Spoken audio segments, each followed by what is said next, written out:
সারা ঘরের মধ্যে যখন এই বাচ্চাটি টুকটুক করে হেঁটে বেড়ায়, তাও আবার ডিব্বা মাথায় দিয়ে, তখন কিন্তু আমার কাছে অনেক ভালো লাগে। হ্যালো এভরিওয়ান, আসসালামু আলাইকুম। কেমন আছেন সবাই? আশা করছি সবাই ভালো আছেন। এই বাচ্চাটিকে চিনতে পেরেছেন তো? হ্যাঁ, এই বাচ্চাটি হচ্ছে আমার ছোট বোন মেঘলার একমাত্র পুত্র জায়ান শিকদার। আর এই নামটা কিন্তু আমিই রেখেছি। কেমন হয়েছে অবশ্যই জানাবেন কমেন্টে। আমি যখন অসুস্থ থাকি না, তখন ও এসে কিন্তু আমাকে ভালোই আনন্দ দেয়। দেখতেই তো পাচ্ছেন মাথার মধ্যে ডিব্বা দিয়ে কীভাবে হেঁটে বেড়াচ্ছে। আমার কিন্তু ভীষণ ভালো লেগেছে, আর আমি তখন অনেকটা হেসেছি। যাই হোক, এখানে আমার শরীর ভালো না, তো ছেলের বাবাকে ফোন দিয়ে বললাম যে আমার তো শরীর ভালো না। আর ছেলের বাবা বললো ঠিক আছে তুমি শুয়ে থাকো, বুঝতে পারছি, আমি খাবার নিয়ে আসবো। যাই হোক, আমি শুয়েছিলাম। আর সে তো দুপুরবেলা বাসায় আসে না, কিন্তু আজকে আমার জন্য বাসায় আসতে হলো। আর এখানে অনেক ধরনের বিরিয়ানি নিয়ে আসছে। ছেলের জন্য নিয়ে আসছে মোরগ পোলাও, আমাদের জন্য নিয়ে আসছিল কাচ্চি। আর আমি ভীষণ পছন্দ করি রসমালাই, সে কিন্তু আমার জন্য রসমালাই আনতে একটুও ভুলিনি।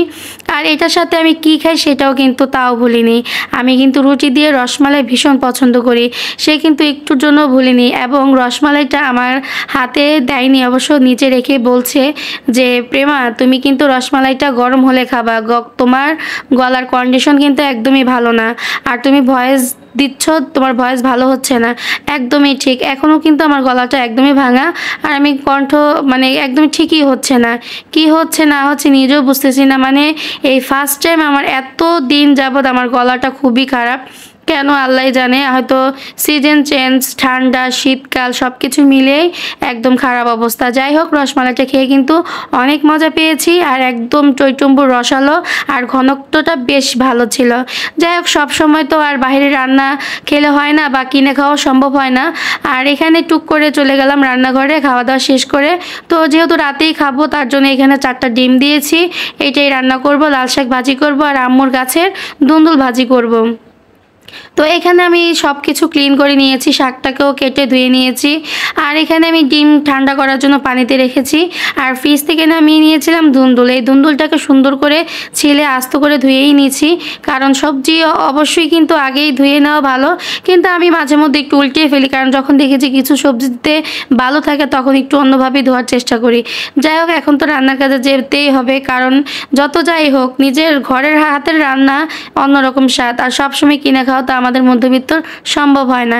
যাই হোক, এখানে আমি ডিমের জন্য হলুদের গুঁড়ো, মরিচের গুঁড়ো তো দেইনি, লবণ দিয়েছি।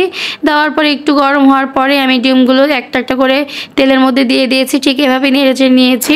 ছেলের বাবা কিন্তু আমাকে একটা অফার করছিল যে আমি এখন খাওয়া দাওয়া করে চলে যাই, তো তুমি একটা কাজ করো, তুমি শুয়ে বিশ্রাম নাও, আর আমি রাতে খাবার নিয়ে আসবো। রাতে কি খাবা বলো? তো আমি বললাম যে ঠিক আছে, আমি রাতেই তোমাকে ফোন দিয়ে বলবো যে কি খাবো না খাবো। আসলে আমার প্ল্যানিং ছিল যে এত কিনে খাওয়া সম্ভব না, তার জন্যই তাকে বললাম যে ঠিক আছে তুমি যাও, আমি তোমাকে ফোন দিয়ে বলবো।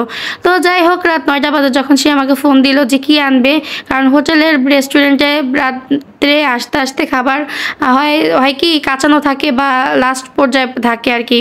তো সে বলল যে ঠিক আছে আমি নিয়ে আসবো। তো আমি বললাম যে আমি রান্না করে ফেলছি, তোমার আনার দরকার নেই। সে বললো তোমাকে রান্না করে কে যেতে বলছে?